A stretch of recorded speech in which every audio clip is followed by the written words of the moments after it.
రోజున కంపారిజన్ అనేది లైఫ్లో చాలా ఇంపార్టెంట్. ప్రతి విషయానికి మనుషులు కంపేర్ చేసుకుంటారు. అంటే పిల్లలు 2-3 ఉన్నారనుకో, వీళ్ళట్లా వాళ్ళిట్లా అని మామూలుగా పేరెంట్స్ మాట్లాడతారు.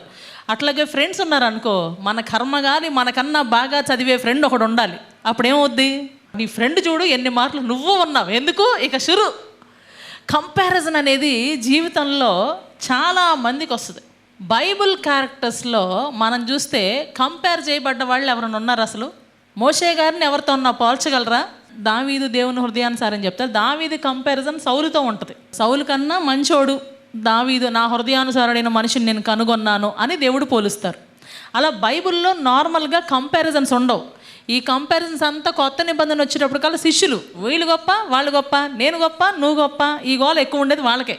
అయితే బైబిల్లో కొన్ని బెంచ్ మార్క్స్ ఉన్నాయి. కొంతమంది ఇక స్టాంచ్ అనమాట, స్టాంపులు వేసుకుంటాం. ఒక్కసారి ఎవరికన్నా కనుక ఒక స్పెషల్ మార్క్ పడింది అనుకో, దాని నుంచి ఇంకొకళ్ళు కంపేర్ చేయబడరు. అట్లా బైబిల్లో ఉన్న వాళ్ళలో మోషే అందరికన్నా నమ్మకస్తుడు, ఇంకా ఇంకోటి ఉంది సాత్వికుడు, శబాష్. రెండోది దావీదు దేవుని హృదయానుసారి, యోబు నీతిమంతుడు, దానియేలు బహుప్రియుడు, సొలొమోను జ్ఞానవంతుడు. సో ఇలా బైబిల్లో యోసేపు ఫలించేడు కొమ్మ, ది బెస్ట్ క్యారెక్టర్. ఇలా అందరిలో ఉంటే అసలు వీళ్ళతో కంపేర్ చేయడానికే అవతలోళ్ళు పనికిరారు. బైబిల్ మొత్తంలో సమూయేలు వంటి ప్రార్థనాపరుడు, సొలొమోను వంటి జ్ఞాని లేడు. కానీ అంతటి వాళ్ళని కూడా కంపేర్ చేయబడిన సందర్భాలు ఉన్నాయి. బైబిల్లో సందర్భాలు ఉన్నాయి, మనకి ప్రూఫ్స్ ఉన్నాయి. ఆ ప్రూఫ్స్ ఏంటో, అసలు వాళ్ళెవరో, వాళ్ళ గురించిన విషయాలు ఏంటో ఈరోజు వాక్య భాగంలో చూద్దాం. వాక్య భాగంలోకి వెళ్ళక ముందు తలలు వంచి ప్రార్థన చేసుకుందాం. మహోన్నతుడ, పరిశుద్ధుడ, మహాగణుడ, గొప్ప దేవుడ, నాయన మీకు స్తోత్రాలు వందనాలు చెల్లిస్తున్నాం. నాయన తండ్రి, ఉదయకాలం మంది మీ పాసందిరికి వస్తున్నాం. మీ పాసందిరికి వస్తుండగా తండ్రి, మీ వాక్య భాగాన్ని విత్తబోతున్నటువంటి నా పెదవుల్ని తాకి, నా నాలుకను తాకి, నన్ను మీ పరిశుద్ధమైన అగ్నితో దహించి మాటలు నావిగా కాక మీవిగా, మీ నోటికి ఊరగా మాత్రమే వాడుకోమని, వినగల చెవులను, గ్రహించగల మనసులను, అర్థం చేసుకోవాలన్న హృదయాలను యేసు నామంలో రిలీజ్ చేస్తూ యేసయ్య పరిశుద్ధ నామంలో ప్రార్థించి వేడుకుంటున్నాను తండ్రి, ఆమేన్. ఈ రోజున సమూయేలుకి కంపారిజన్ ఎవరు లేరు, కానీ సొలొమోనికి కంపారిజన్ మాత్రం ఉంది. ఎవరున్నారు, ఎక్కడున్నారు చూడండి ఒకసారి. మొదటి రాజుల గ్రంథం 4వ అధ్యాయం 29వ వచనం నుండి. జ్ఞానమును బుద్ధిని వర్ణింప శక్యమో కాని వివేచన గల మనస్సును సొలొమోనునకు దయచేసెను. కనుక సొలొమోనునకు కలిగిన జ్ఞానము తూర్పు దేశస్థుల జ్ఞానము కంటెను, ఐగుప్తీల జ్ఞానము కంటెను అధికమై ఉండెను. అతడు సమస్తమైన వారి కంటెను, ఎజ్రాహీయుడైన ఏతాను కంటెను,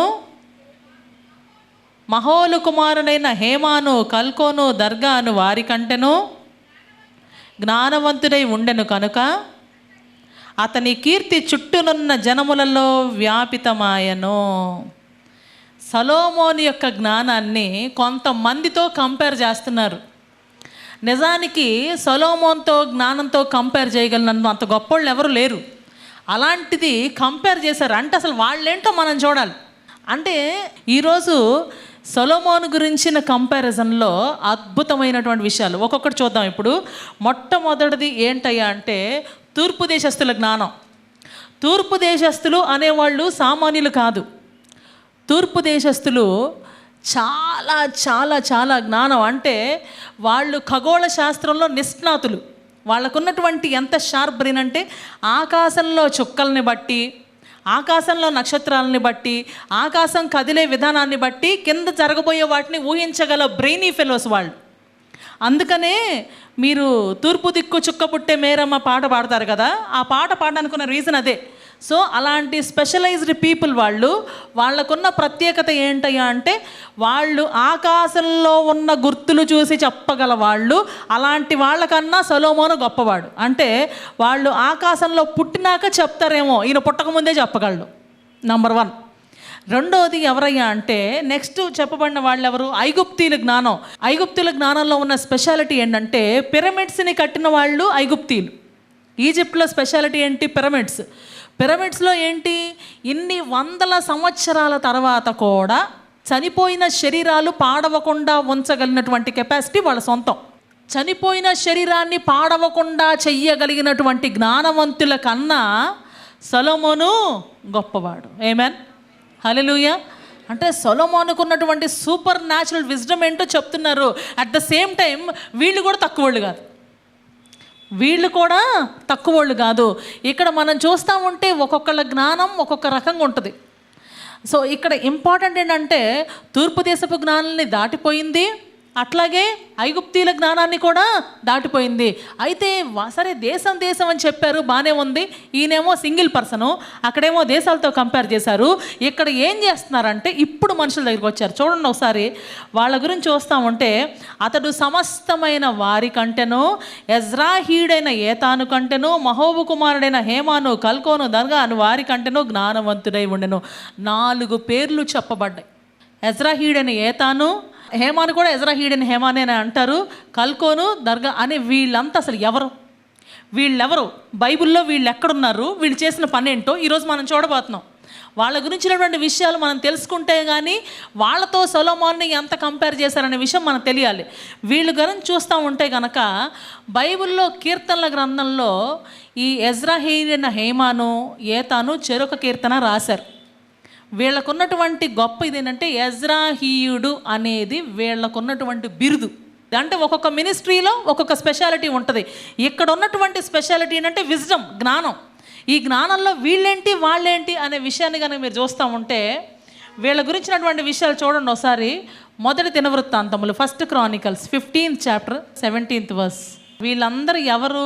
జెరహు కుమారులు. వాళ్ళ ఫ్యామిలీ ఏంటి? వాళ్ళు లేవీయులు, అంటే మినిస్ట్రీ పనిలో ఉన్నాళ్ళు. మినిస్ట్రీ పనిలో ఉన్నోళ్ళు వేరు, రాజులు వేరు. కానీ వీళ్ళేంటి?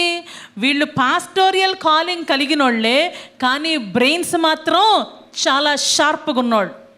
వీళ్ళ గురించినటువంటి బ్రెయిన్, వాళ్ళ తెలివితేటల గురించి తెలుసుకోవడానికి అన్నం ఉడికింది కదా అని మొత్తం పట్టుకొని చూడక్కర్లా, మెతుకు పట్టుకొని చూస్తే చాలు. ఇక్కడ వీళ్ళకున్న స్పెషాలిటీ ఏంటో నేను చూపిస్తాను ఒకసారి, మీరు చూడండి.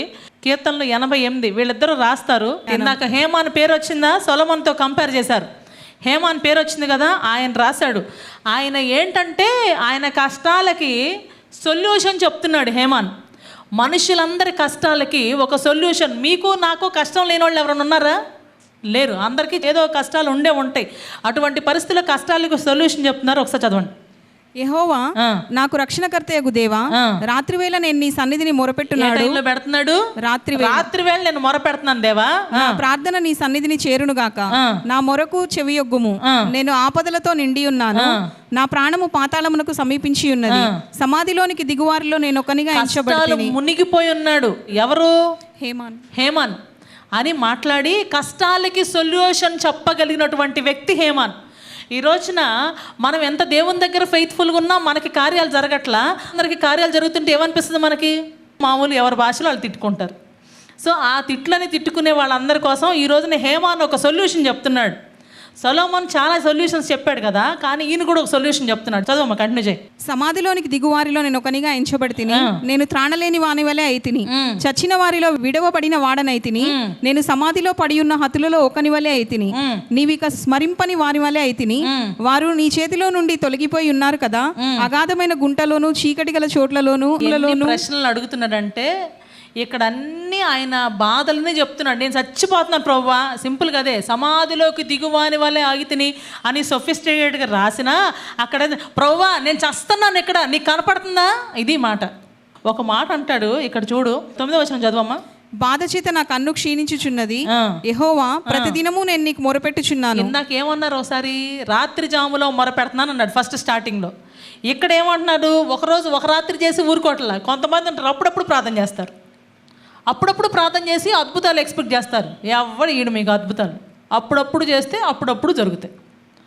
ఆ రెగ్యులారిటీ ఉంటేనే దేవుడికి కార్యాలు చేసేది.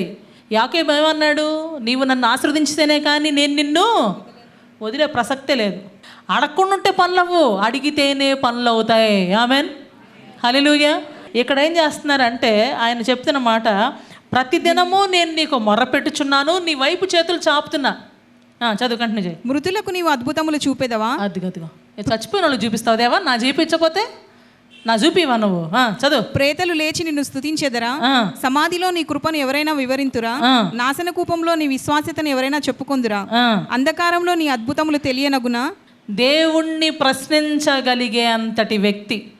ప్రభా ఎవరు చేస్తారు, ఏం చేస్తారు, ఎలా చేస్తారనే దగ్గర ప్రభా ఇదవుతుందా అదవుతుందా ఇదవుతుందా అదవుతుందా అన్ని విషయాలు అడిగి సంగతి తేల్చేసుకుంటున్నాడు. చచ్చిపోయిన వాళ్ళకి చేస్తావా, అయిపోయినాక చేస్తావా, కొమ్మ మునిగిపోయిన చేస్తావా, నాశనం చేస్తావా, ఎప్పుడు చేస్తావు?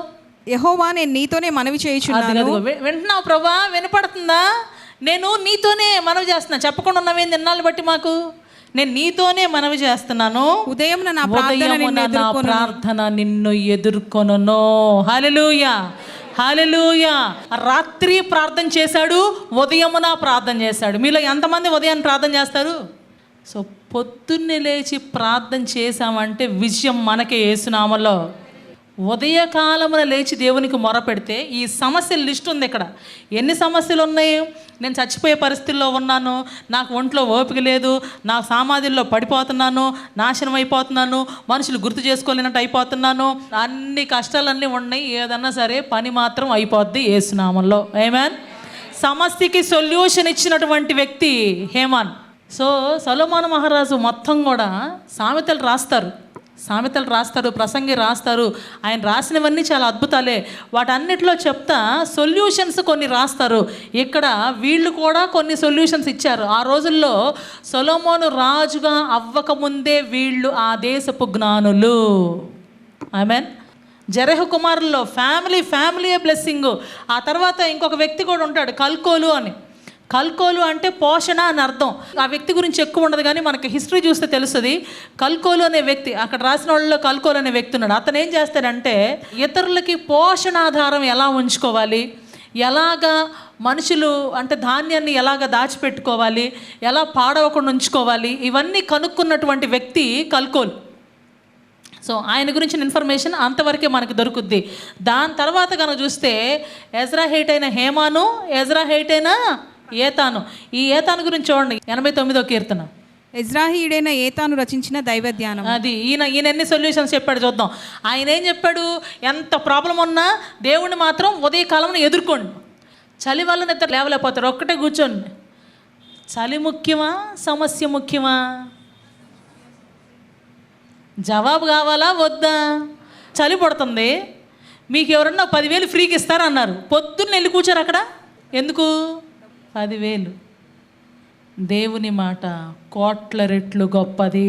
హల్లెలూయా hallelujah. God will definitely give you a wonderful victory this month in Jesus name. ఇక్కడ ఏతాము కొన్ని సలహాలు చెప్తున్నారు, ఒకసారి చదవండి ఆయన గురించి. యెహోవా యొక్క కృపాతిశయమును నిత్యము నేను కీర్తించెదను, తరతరములకు నీ విశ్వాస్యతను నా నోటితో తెలియజేసేదను. ఆయనేమో సమస్యలకి పరిష్కారం చెప్పాడు. ఈయనేం చెప్పాడంటే పక్కనే రాశారు ఇద్దరు కూడా. ఇక్కడ వీళ్ళిద్దరూ చెరొక కీర్తనే కనపడదు. ఈ 2 కీర్తనలో ఉన్న స్పెషాలిటీ ఏంటంటే మొట్టమొదటి కీర్తన సమస్యలకి సొల్యూషన్ చెప్పుద్ది, 2వ కీర్తన నీ సమస్య సాల్వ్ చేయగలిగిన వాళ్ళు ఎంత గొప్ప దేవుడో చెప్తుంది. చదవమ్మా, కంటిన్యూ చేయి. తరతరములకు నీ విశ్వాస్యతను నా నోటితో తెలియచేసేదను, కృప నిత్యము స్థాపింపబడిననియు, ఆకాశమందే నీ విశ్వాస్యతను స్థిరపరచుకొందువనియు నేను అనుకొనుచున్నాను. మీ లెవెల్ ఏంటి? అంతరిక్షంలో మీ లెవెల్ ఏంటి? చదువు. నేను ఏర్పరచుకున్న వానితో నిబంధన చేసి ఉన్నాను, నిత్యము నీ సంతానము స్థిరపరచెదను. యెహోవా ఆకాశ వైశాల్యము నీ వైశాల్యములు నీ ఆశ్చర్య కార్యములు. చాలాసార్లు పిల్లలు చూస్తా ఆకాశం ఇక్కడ నుంచి వస్తామంటే ఆకాశం ఎక్కడో కింద అంటుకున్నట్టు ఉంటుంది. పిల్ల బ్యాచ్కి ఏమనిపించింది అంటే అక్కడికి వెళ్ళి దాన్ని ముట్టుకుందామా అనిపిస్తుంది. అన్నంత మాత్రం ముట్టుకోగలమా? అయ్యే పనేనా? కాబట్టి ఆకాశాన్ని అంటుకోగలిగిన వాళ్ళు బహు తక్కువ మంది. ఎందుకంటే చంద్రమండలం మీదకి వెళ్ళారు, అక్కడికి వెళ్ళారు, ఇక్కడికి వెళ్ళారు అని చెప్పినప్పటికీ అందులో సక్సెస్ రేట్ ఎంతో మీకు అందరికీ తెలిసిందే. అంత ఆకాశాన్ని తయారు చేసిన దేవుడికి నీ సమస్య ఒక పెద్ద సమస్య అని చెప్పడం ఇక్కడ ఏతాం చెప్తున్నటువంటి మాట. అది కదా, కంటిన్యూ చేయమ్మా. పరిశుద్ధ దూతల సమాజంలో నీ విశ్వాసతను బట్టి నీకు స్తుతులు కలుగుచున్నవి. మింటను యెహోవాకు సాటి అయిన వాడెవడు? దైవపుత్రులలో యెహోవా వంటి వాడెవడు? పరిశుద్ధ దూతల సభలో ఆయన మిక్కిలి భీకరుడు, తన చుట్టూనున్న వారందరికంటే భయంకరుడు. సముద్రపు పొంగు అణుచువాడవు నీవే, సముద్రపు పొంగును అణుచువాడవు నీవే, దాని తరంగములు లేచినప్పుడు నీవు వారిని అణిచివేయుచున్నావు. ఇక్కడ ఒక మాట చెప్తున్నాడు, సముద్రపు పొంగును అణిచేస్తావు. అసలు ఎవరన్నా సరే ఏదన్నా కొంచెం పైకి లేస్తుంటే సూట్ కేసులు సరుతున్నాం, నొక్కి నొక్కి నొక్కి పెడతాం. ఒకవేళ నొక్కి పెడుతున్నప్పుడు కొంచెం బట్టలు ఎక్కువైనా ఏమవుద్ది? జిప్ ఫెయిల్ అయిపోద్ది. కానీ సముద్రాన్ని ఎవరు మానవుడు అన్నవాడు దాన్ని అణవలేడు. అలాంటి సముద్రపు పొంగు వచ్చినా, నీ జీవితంలో సముద్రపు పొంగు లాంటి సమస్య వచ్చినా దానిని అణిచివేయటం దేవునికి మాత్రమే సాధ్యం. హల్లెలూయా, హల్లెలూయా. మనం ఒక్కసారి బైబిల్లో చూస్తే రకరకాల సమస్యలు. దావీదు మహారాజు గారు చూస్తే ఆయనకు వచ్చిన సమస్యలు ఎవరికి లేవు. సొంత మామ చంపడానికి ప్రయత్నం చేస్తుంటే గుండెలు గుప్పెట్లో పెట్టుకొని పారిపోతున్నటువంటి వ్యక్తి ఆయన తీసుకెళ్ళి రాజు అయ్యే వరకు దేవుడు నిద్రపోలా. దానియేలు ఎక్కడో ఉంటే బాబు రాజు ప్రతిమకు నమస్కారం చేయకపోతే తీసుకెళ్ళి సింహాల బోన్లో పడేస్తారంటే యెరూషలేము తట్టు కిటికీ తెలిసి ప్రతిసారి కూడా, ప్రభువా నాకు ఇక్కడ ఎవ్వరు లేరు, నాకు ఇక్కడ ఏమీ లేదు, నాకుంది మీరే, నాకుంది మీరే అని ఎప్పుడైతే ఆయన తట్టు చూశాడో ఇక్కడ సింహాల నోళ్ళు మూయించేశాడు దేవుడు. రూతు ఏదో వెళ్ళి పాపం రూతుని మీరు చూస్తూ ఉంటే ఏం రూతు పాపం ఆమె పరిస్థితి ఏంటి? నిజంగా లిటరల్గా చెప్పుకోవాలంటే అడుక్కోవడం కూడా కాదు, కింద పడిని ఏరుకోవటం. అడుక్కోవడం అన్నా చెయ్యి చాపాలి, కింద పడేసిన వాటిని ఏరుకొని ఆ కింద పడేసిన వాటిని తీసుకెళ్ళి వండుకొని తినాలి. That was our condition at that point of time. అట్లాంటి పరిస్థితుల్లో దేవుడు ఒక మనిషిని నమ్మకత్వాన్ని చూశారు అంటే, ఆయన హెచ్చించాలని డిసైడ్ అయిపోయారంటే nobody can stop your blessings. Amen. ఏం పరిస్థితి ఏంటి, ఏం చేయాలో అర్థం కావట్లా. పాపం కింద బండి ఏరుకుంటుంది. ఏరుకుంటే చూశాడు యజమానుడు, చూశాడు, బాబు పాపం ఆమె ఏదో విధవరాలు ఏరుకుంటుంది, కాస్త ఎక్స్ట్రా వేసేయండిరా అన్నాడు. ఎక్స్ట్రా వేస్తున్నారు. కింద బండి ఏరుకొని వెళ్ళి లిటరల్గా కింద పడిని తినే మనిషిని తీసుకెళ్ళి 100 ఎకరాలకి ఆ ఓనర్ని చేస్తాడు దేవుడు. హల్లెలూయా, కొట్టండి ఇప్పుడు చప్పట్లో ఒకసారి. దేవుడికి అసాధ్యం కాదు. Nothing is impossible for God. God can perform mighty miracles without delay in Jesus' name. హల్లెలూయా. అద్భుతాలు జరిగిపోతాయి, మనుషుల్లో మార్పులు వచ్చేస్తాయి. ఎట్లా జరిగింది అనుకోవద్దు, ఎందుకు జరిగింది అనుకోవద్దు, ఎలా జరిగింది అనుకోవద్దు, జరిగి తీరుద్ది అంతే. సముద్రపు పొంగుని అణుచువాడవు నీవే. దాని తరంగములు లేచినప్పుడు నీవు వాటిని అణిచివేయుచున్నావు. ఎంతెత్తున అలా వస్తుంది, కింద ఢమ్మని పడాల్సిందే. నేను అలా ఎగిశాను కదా పైనే ఉంటాను అంటే నోరు మూసుకుని కింద పడి అంటాడు దేవుడు. అనగానే టప్పని పడుద్ది, అంత పెద్ద అల కూడా. అంటే ఎంత పెద్ద సమస్య అయినా అంత గొప్ప విజయాన్ని దేవుడిస్తాడు. ఆమేన్. హల్లెలూయా, హల్లెలూయా. చదవమ్మ, కంటిన్యూ చేయి. చంపబడిన దాంతో సమానముగా నీవు రహాబును ఐగుప్తును నలిపివేస్తివి. నీ బాహుబలము చేత నీ శత్రువులను చెదరగొట్టితివి. ఆకాశము నీదే, భూమి నీదే, ధన్యులు నెరుగు ప్రజలు ధన్యులు. యెహోవా చూచి వారు చూచి నడుస్తారు వాళ్ళు. అంటే నీ వెలుగులో నడుస్తారు వాళ్ళు, నీ వెలుగులో నడుస్తారు. కంటిన్యూ.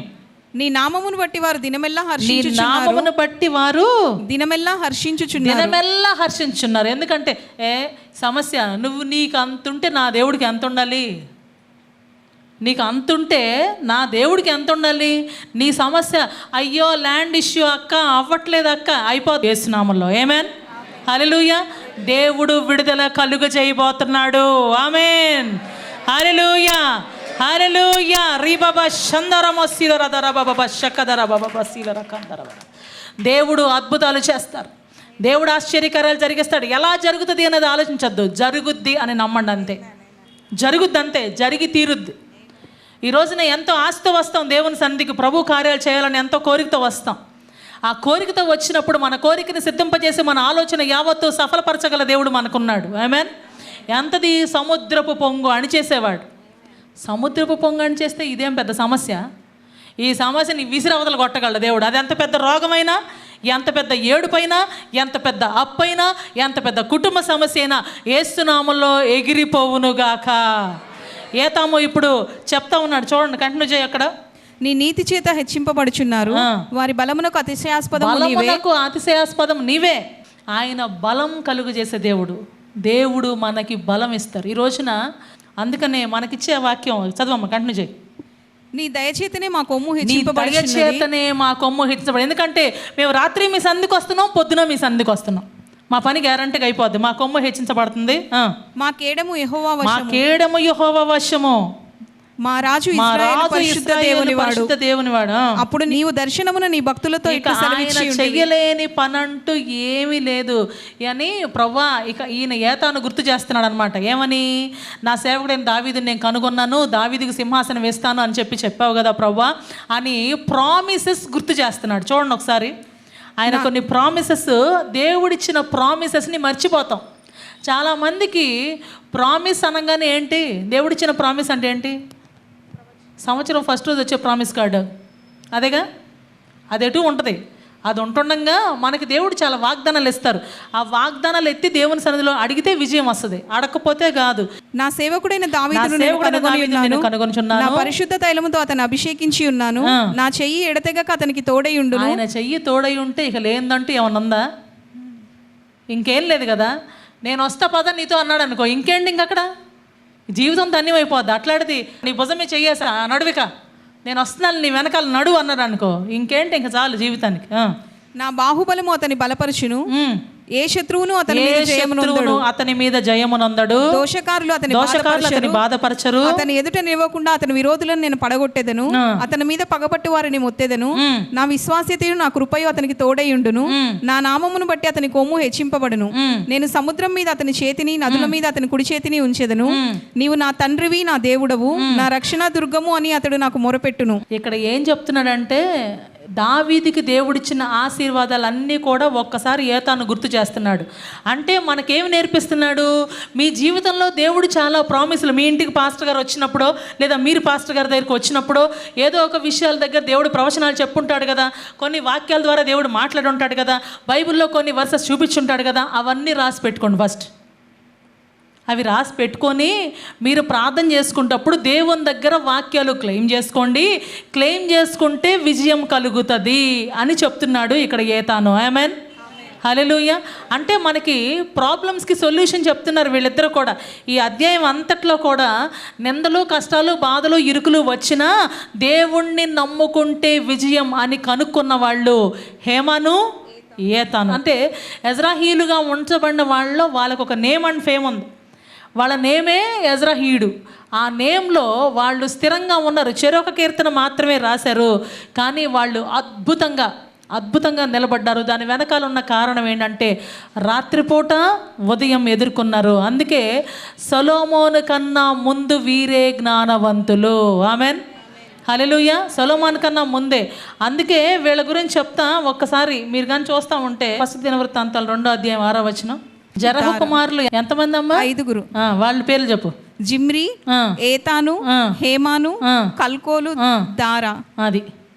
సో ఇక్కడ వీళ్ళకున్నటువంటి ప్రశస్తి ఏంటంటే వీళ్ళకి ఆ మంచి పేరు వచ్చింది. సొలొమోను కన్నా ముందే జ్ఞానవంతులుగా గుర్తించబడ్డారు. ఇట్లాగే దేవుడు సొలొమోనుకి కంపేర్ చేస్తా వీళ్ళకి ఒక పేరు ఇచ్చారు బైబిల్. సొలొమోను జ్ఞానం ముందు, అంత గొప్ప జ్ఞాని అయిన సొలొమోను ముందు వీళ్ళు కంపేర్ చేయబడి నిలబడ్డారంటే ఎంత పరిశుద్ధులుగా ఉన్నారో, ఎంత దేవుడి దగ్గర నమ్మకంగా ఉన్నారో, ఎంత ప్రార్థనాపరులై ఉన్నారో, ఎంత ధర్మశాస్త్రాన్ని ధ్యానిస్తూ ఉన్నారో మనకి ఇక్కడ తెలుస్తుంది. సో ఈ రోజున ఒకరితో మనం కంపేర్ చేసి హెచ్చించబడాలంటే మనం చేయాల్సింది ఏంటి?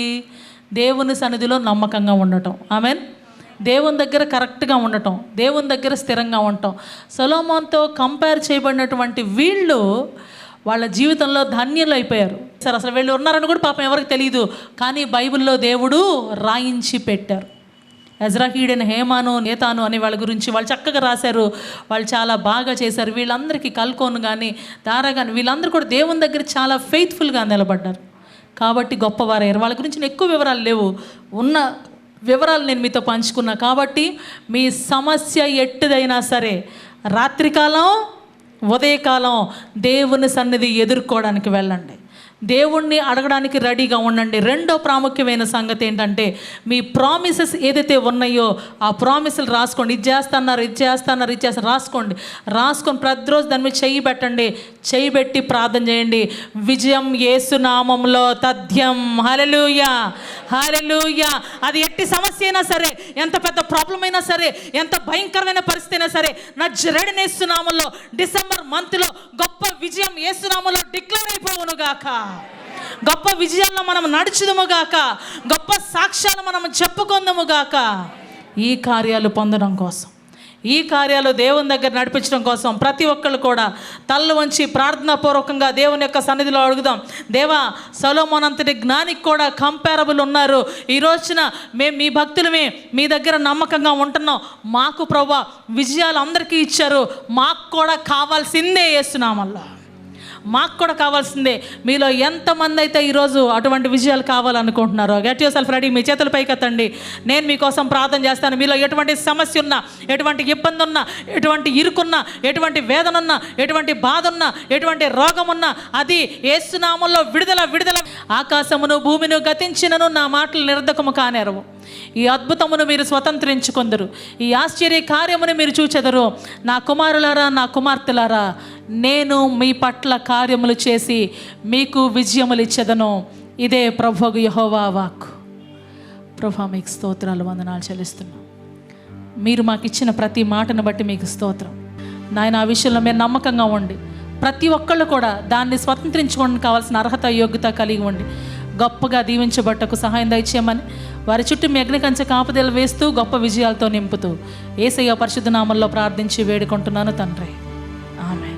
మన తండ్రి అయిన దేవుని దీవెన, కుమారుడైన క్రీస్తు కృప, పరిశుద్ధాత్మ యొక్క అన్యోన్య సహవాసము ఈరోజు విత్తిన వాక్యం నూరంతలుగా ఫలింపచేసి మనం ఇతరులను ఆశ్రయించక మన సంఘమునకు కట్టుబడి నమ్మకముగా ఉండి గొప్ప దీవెనలు పొందు వరకు సదాకాలము తోడయుండునుగాక. ఆమేన్.